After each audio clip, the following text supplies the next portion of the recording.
And what we do to attain the goal is sadhana, and the goal is sadhya. The goal itself. Bhajan, we should understand what is our goal. Determine your goal. In a simple language, goal for the living entities is to attain Krishna. So the jivas in this world, they are searching for Dhamma, Artha, and Moksha. Actually, Dharma, Artha, and Moksha are not actually the goals for the jivas. That's why Mahaprabhu is saying, when the jiva is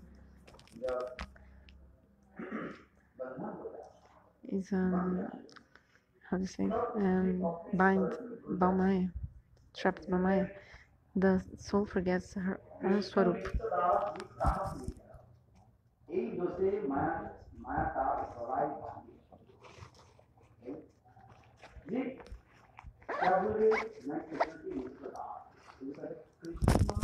The jiva forgot she is eternal servant of Krishna. So our goal,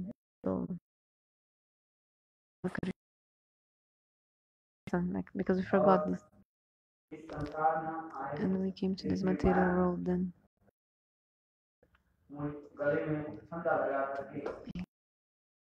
a rope around our neck, and we are wandering this world, these 14 planetary systems.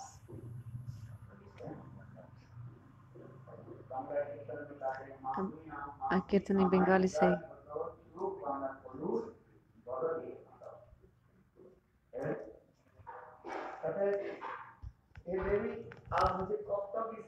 hey, until when? Devi Maya will be wandering, make me wander in this material world again and again. Just like if you want to grind the mustard seeds, there's a thing called teli, something to take the oil from the seeds, mustard seeds. So some person in the beginning, like in ancient times, how the person extract oil from the mustard seed? They make like a mill, like a windmill, something, but like not windmill, another kind of mill, moin, and they put the seeds there, and they put the ox to turn in circles to move this mill, and like this, mash the mustard seeds, boy, and like this, the mustard seeds are like mashed, like grinded, and then the oil comes. But they put the blindfold, they cover the eyes of the ox, so that he can continue walking in rounds, round and round. They put the blindfold in the ox, otherwise he would not do that. So the ox is thinking, I'm walking so much distance, I'm going far. The ox is thinking. But actually, the whole day he's into 5 meters, going circle and circle and circle again and again. The ox. Sorry, in the same way, the jiva in this material world is wandering this material world. Sometimes making the punya karma and going to higher planetary systems. Sometimes making the sins and going to Naraka and other inferior planets.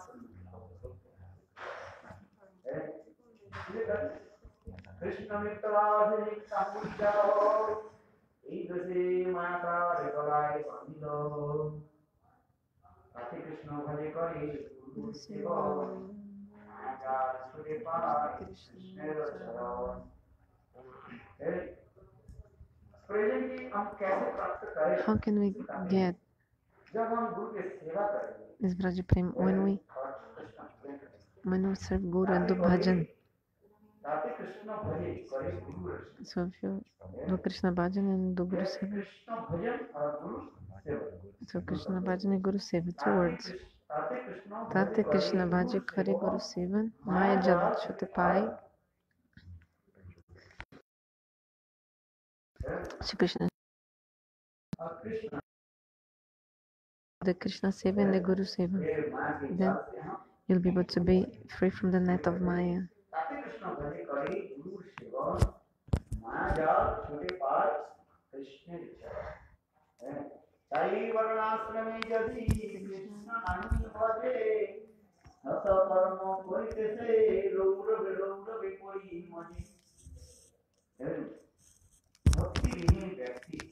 A person who has no bhakti, even if this person is following very nicely the Varnashram Dharma but has no bhakti, if the person is not doing the bhajan to Bhagavan, what will happen to this person? He needs to go to hell directly. You can say direct. The person will go to hell. Have to go to hell. Go to hell. Because the person doesn't do Krishna bhajana, maybe he'll get some high birth in high planet and get some wealth.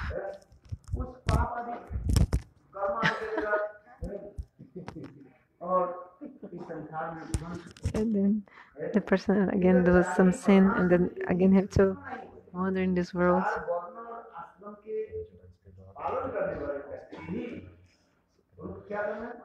So person following the Varnashram Dharma, no? But not doing bhajana, he has to go to hell because not doing Krishna. Whatever he does, he have to do Krishna bhajan.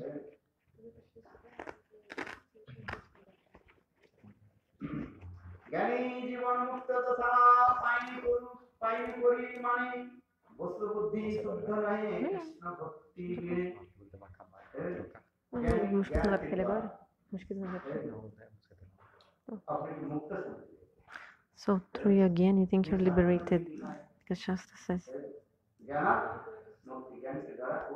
that through the knowledge we get the liberation. But if you didn't do the Krishna bhajan, you have no benefit. So you're thinking you're liberated, but actually you're not liberated. If you don't learn, if you're not doing the Krishna bhakti, actually you have no liberation. That's why in Srimad Bhagavatam explained very clearly. What?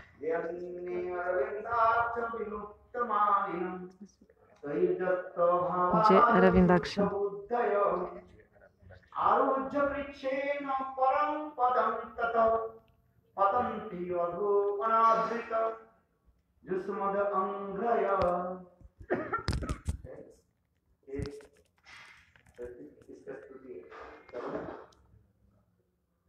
Who is telling this verse? 10th canto.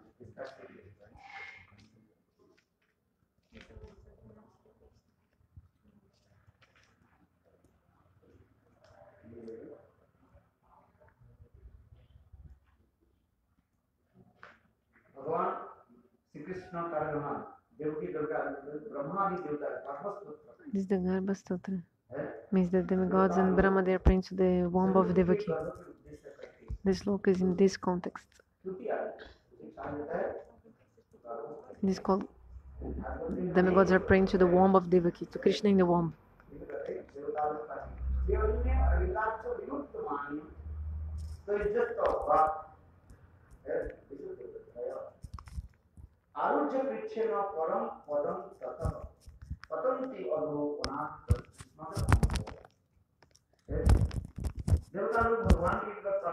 So the demigods are praying to Lord.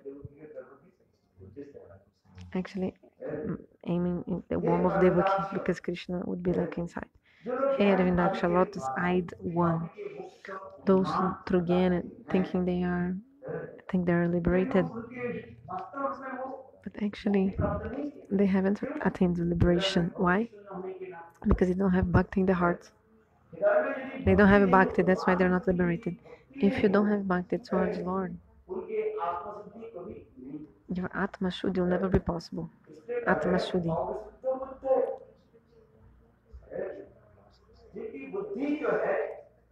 So actually their intelligence is not pure. When your intelligence will be pure? Through bhakti. And then they come to this world and They suffer so many things.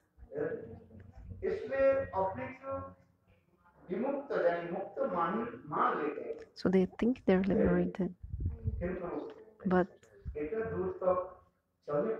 even though they went very far, they went until some high position, but still, because they didn't follow the bhakti, actually they made some dishonor to the lotus feet of God. Those who don't take shelter of feet of God, they will fall down. They fall down. Just like the bamboo. Bamboo stick. Bamboo stick. How much time you can stay like standing on the bamboo stick? Not so much time.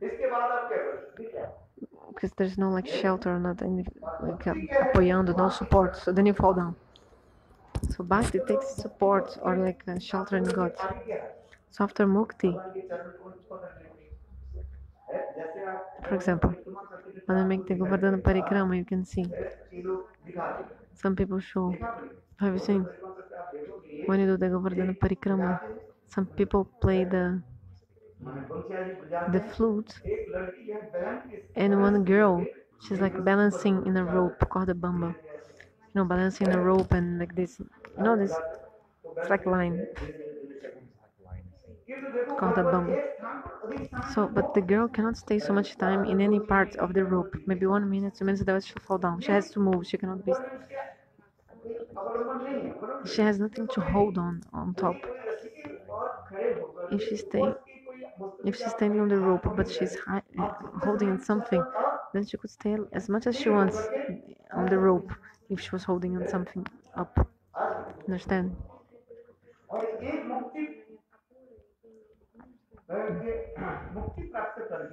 So even after attaining liberation, if they haven't taken shelter of the lotus feet of Lord, what will happen? Patanti adho. They fall down. This look explained Anya Aravindaksha.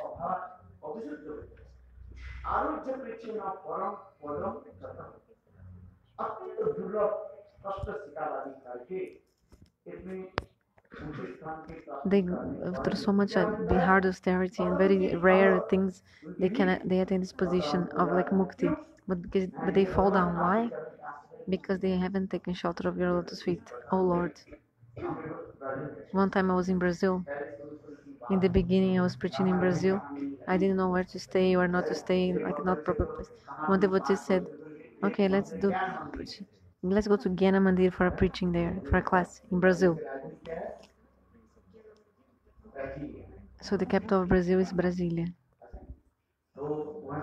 So I went there.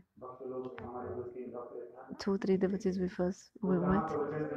So I was giving the preaching, the class. So we stayed in one.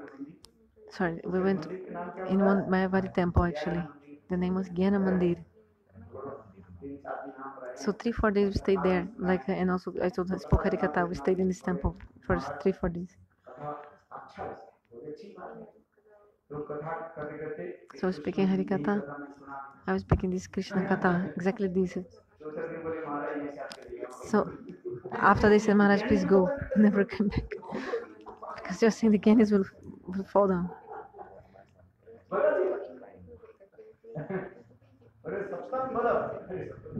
You're speaking the truth, huh? But you have to speak the truth according to time, place, and circumstance, isn't it? Like a...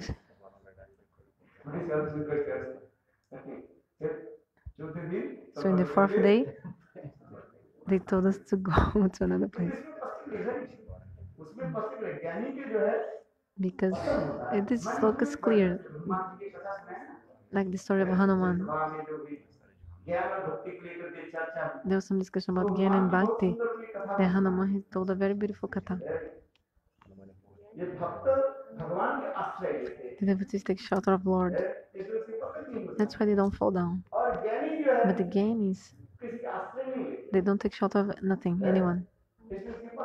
That's why they fall down. Isn't it? If you compare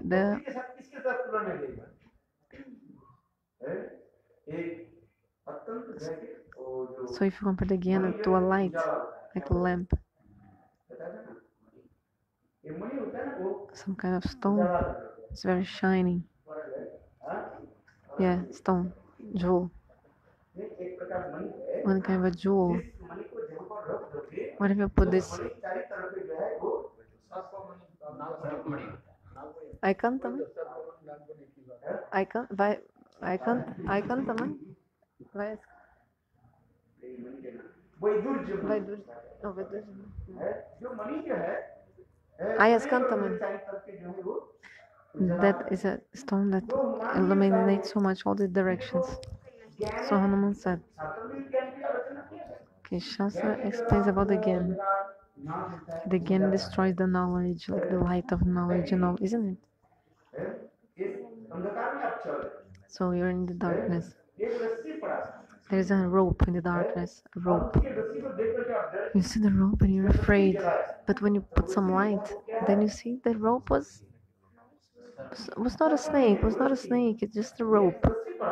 So there was a rope, but because it was dark, you thought it was a snake. But when the light is on, then you see, oh, it's not a snake. So in the darkness you feel fear, but when you have Gyan knowledge, your fear goes away, isn't it? That's why the Gyan is compared with the light, with the candle, like the lamp.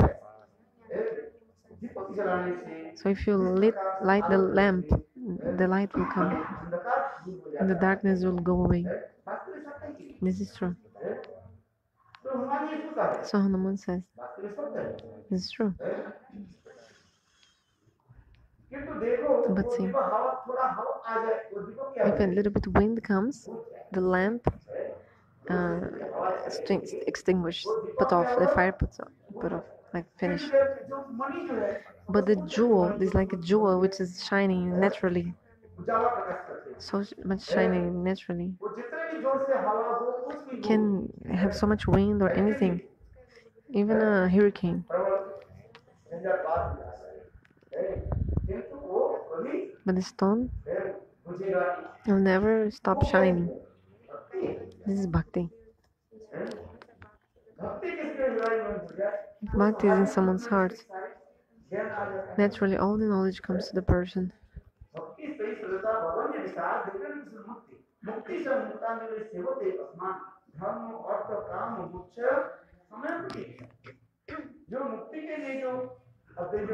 So the Advaitavadis, they are hankering for liberation, and they are making so hard for liberation. But if someone has bhakti in the heart, naturally everything will come for him. If someone has bhakti,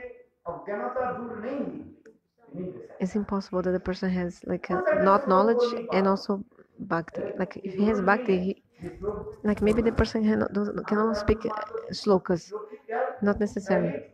But Guru Maharaj only speaking the first word of the shloka, and only explain the meaning. He would not quote the complete shloka.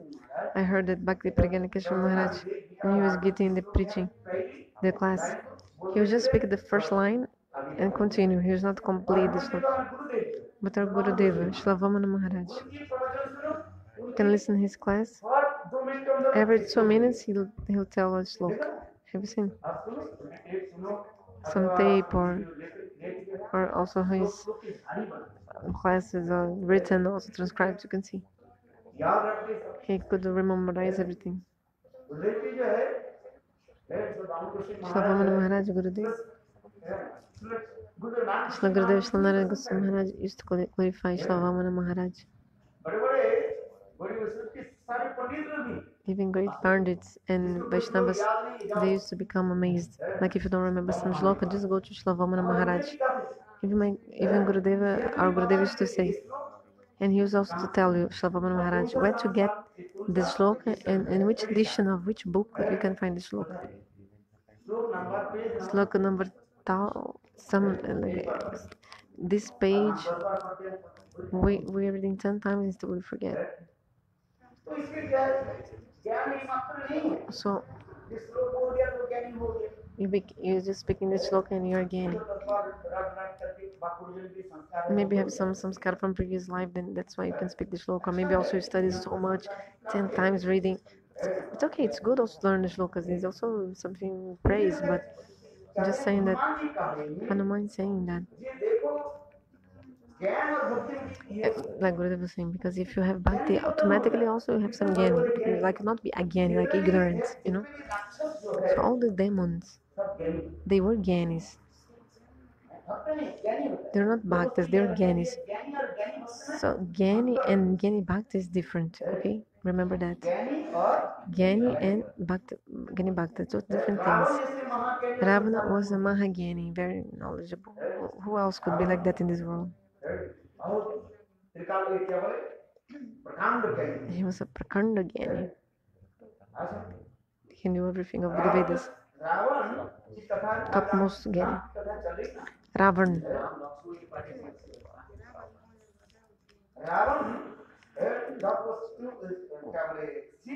When Ravana was doing the Shiva Stuti praise to Shiva, understand?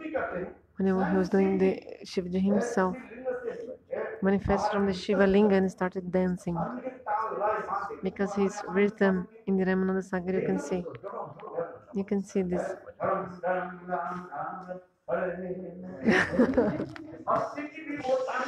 Shivaji used to dance Tandavanritya when Ravana was praying his prayers to him.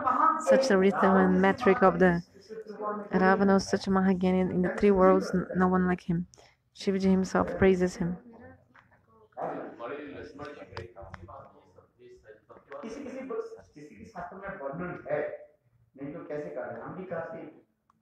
Sorry, didn't get his question. But anyway. What is?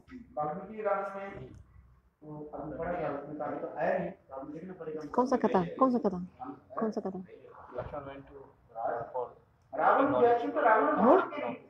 Okay. Lakshman. Lakshman. Anyway.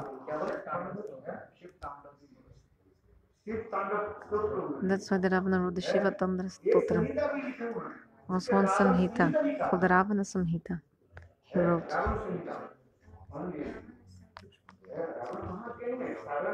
Ravana is a great Gyani, not the ordinary.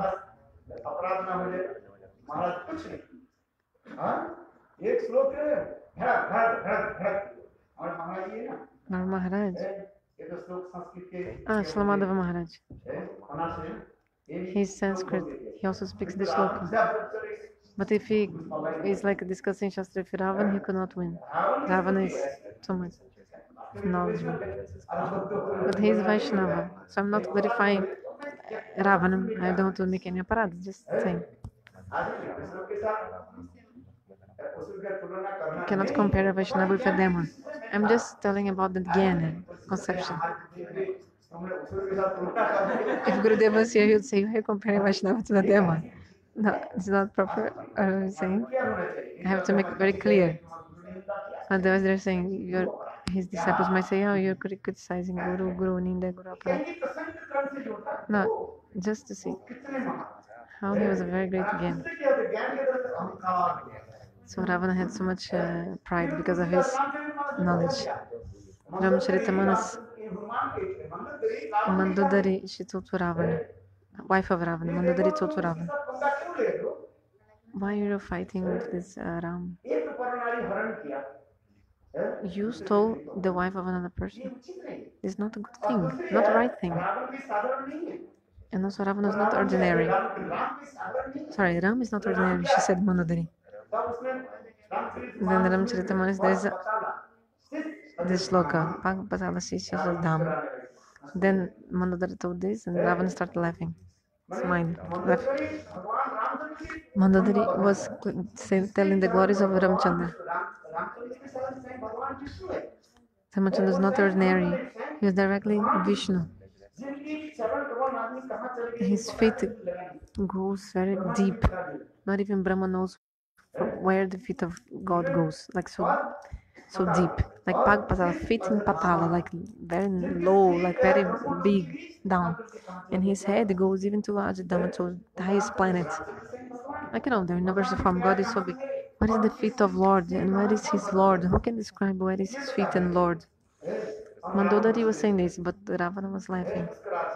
He was laughing. And then Mandodari thought, oh, he understood what I'm talking about. Because if somebody understands what you're saying, he'll smile. Oh, yeah, I understand. But if you don't understand, just also not listen also.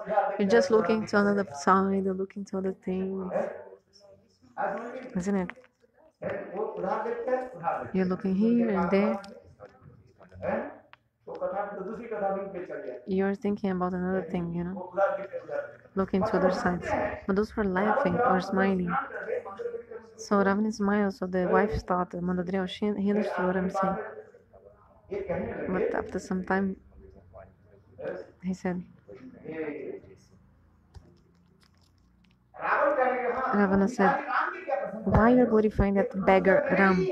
This glorification is for me, actually, this praise. Because, my feet, Ravana said, I already conquered Patala. My feet went to Patala, I conquered Patala. I conquered Patala. Also my head. I also conquered the Brahma Loka. So actually this glorification is for me. What is Bhagavan? He's a beggar, Ram. Beggar. Even his father put him in exile, kicked him out of the kingdom. His father. So what is this? So his father just put him out of the kingdom. So this is this ahankar, this ego. So because you have the game, you have the ahankar. So this is the ego. It's the root for your offenses, that creates your offense, and this is the root for your to fall down. So when Ramachandra killed the Ravan, so Vibhishana was like lamenting. In the Bangla Ramayana, it's written Ramayana of Bengal. Vibhishana said,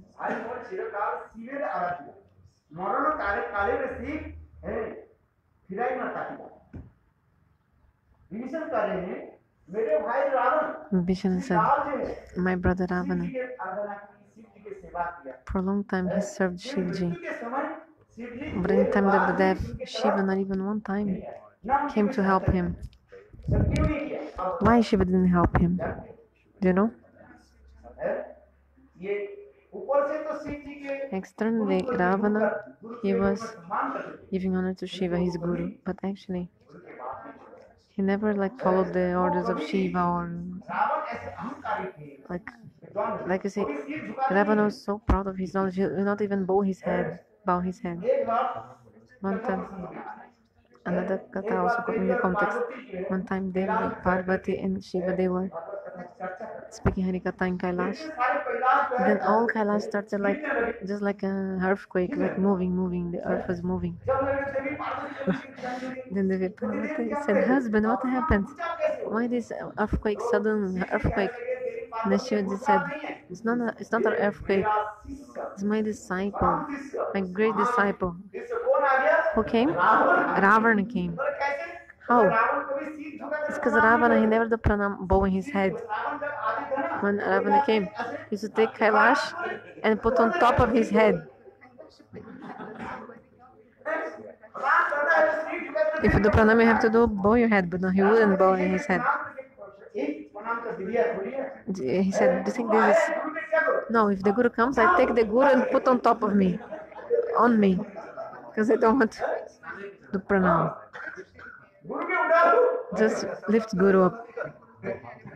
So Shyamala Nadi Prabhu, sorry Maharaj. Okay, so just lift Guru. So the Shiva said it's not an earthquake.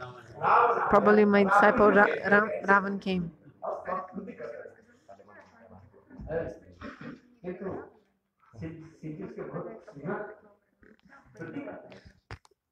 But Shiva used to have affection for Ravan. Shiva used to have love and affection for Ravan. He had Shisha Vatsali, affection for disciple Ravan. But like Parashuram, 21 times he killed the Kshatris. And then the bow.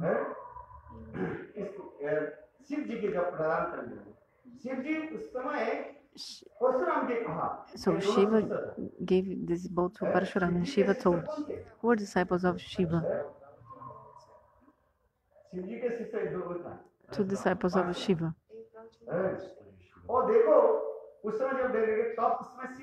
So Shiva himself, he said, when he gave the bow to Parashuram, you can find in Ramayana. Shiva said, you can only give this bow to two other persons. You can think to who you want to give.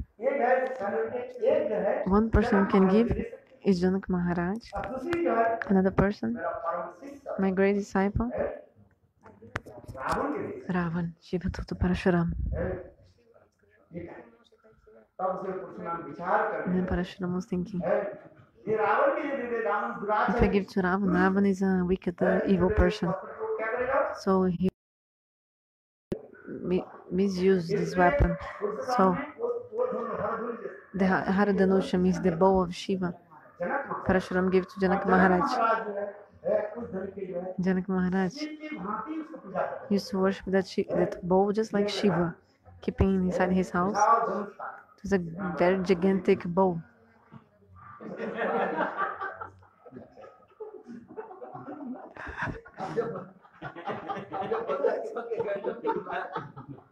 I think Gurudev said, I didn't see, but it was like... No, but Gurudev asked to him, did you see? But Maharaj said, oh, I was not there. But Maharaj went to Janakpuri. That's why he's asked. Gurudev would love to go to Janakpuri. Just by listening to the name Janakpuri, Gurudev used to cry. 2008 or 2009, Gurudev. I listened to Gurudev. Gurudev said, maybe I will give up my body, so I want to go to Janakpuri one more time before leaving this world. So Shlamadav Maharaj went with Shlanaran Goswami Maharaj there. Other devotees, Vaishnava devotees, Brajanath, Hare Krishna Prabhu, some people were there. I didn't see, that's why I'm asking to Shlama Maharaj if he saw the bow. Because maybe they have this very big bow. So some mark is there in Janakpuri, so they can know the size of the bow. So Janak Maharaj, he was thinking, this bow is just like like Shiva, and then every day he used to worship the bow. So I listened from lotus mouth of Gurudev. When the Janak Maharaj used to keep the bow in one place, no? And Sita, she was 5 or 6 years old, so she used to clean that place where the bow was staying. One time Ravana was thinking, okay, Parashuram didn't give the bow, but I want to see this bow, how is it? So Ravana, one time he came there, and he was thinking, such a big bow. What if I steal this? So he little bit lift the bow, little bit, just a little bit.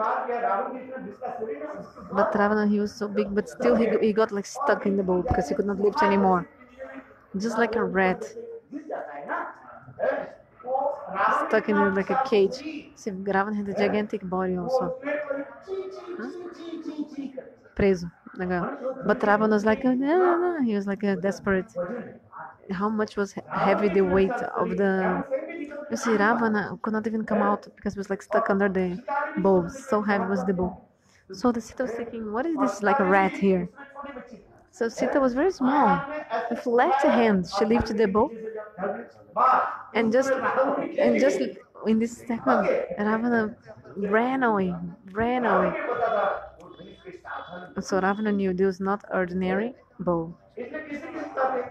Some people say Ravana went to the marriage Some Ramayana say that Ravana went there to try to bring, in the marriage, Swayamvar Sabha, like when they're choosing the groom for Sita, whoever lifts the bow. Some Ramayana say, like the devotees from Sasiddhanta Maharaj, they make the play of Ramayana. Ravana also comes to that assembly.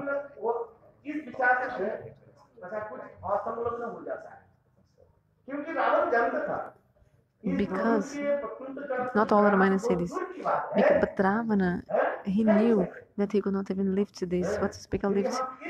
Could not even like string the bow. If you remember this story, Ravana would not come there, because he already knew it was very, very, very. He could not lift it, and string it. But if you say, okay, yeah, okay, maybe another Ramayana, he say he went.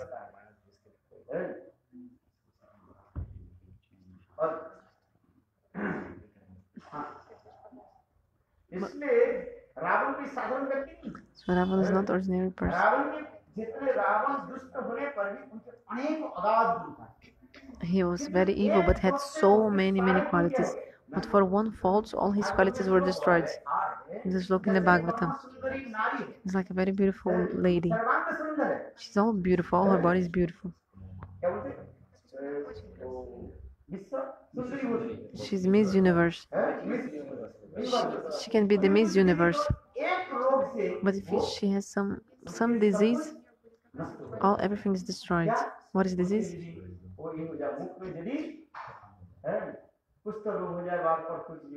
Some leopard or some disease on her face. Everything is in vain. What does that mean? You can have all the qualities, but if you have no bhakti,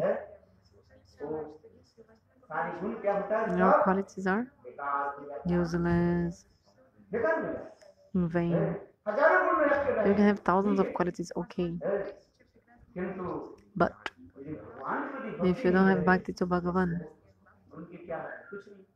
then no value at all. There's a sloka in the Bhagavatam.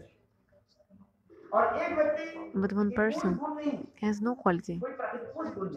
Not quality, not gyan, nothing. But he has bhakti to Bhagavan. Then, So, this is valuable. So I will give the example. So bhakti is just like this money like this jewel shining. Hanuman gives this example in an assembly. The Ramana Sangara Ramayana shows this. So that's why you should see the Ramananda Sagar Ramayana. Until when you can be like reading, your head will be like too much. The book is very big, Ramayana. But if you see in the Ramananda Sagar Ramayana, you should watch. Then you'll have the Gyan. So Hanuman explains, like the Gyani, you follow. He thinks he knows everything, but then the Gyani can commit offense to the saints and also criticize. Like Parishananda, I don't know where he's now. He was a great Mahagani, the devotee Brahmachari. He used to conquer even great Panditas in like discussion of Shastra. He was very intelligent, but he became proud, ahankari, and even he started criticizing Gurudev himself. Gurudev didn't recite this shloka properly, this, that.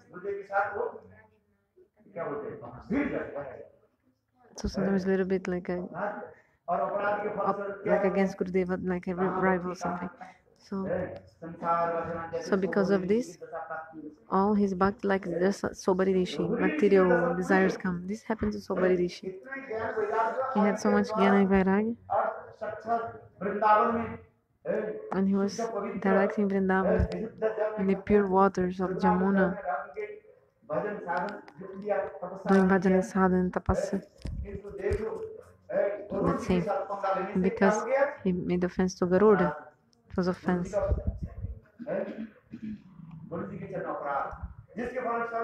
As a fruit of that, his material desires came.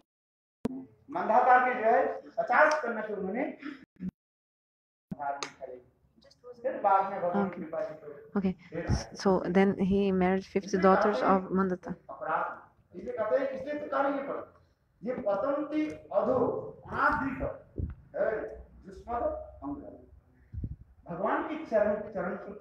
He married the 50 daughters of Mandata, Sabari Rishi. So if you don't give the proper respect to Lord, like if you dishonor the feet of Lord, then you fall down.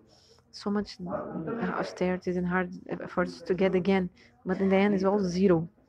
Zero.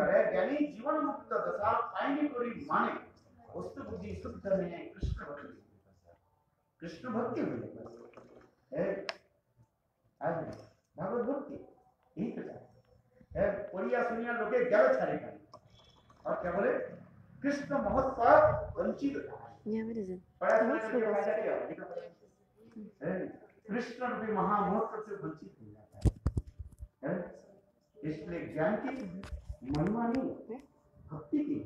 So, actually, what is glorious is the bhakti.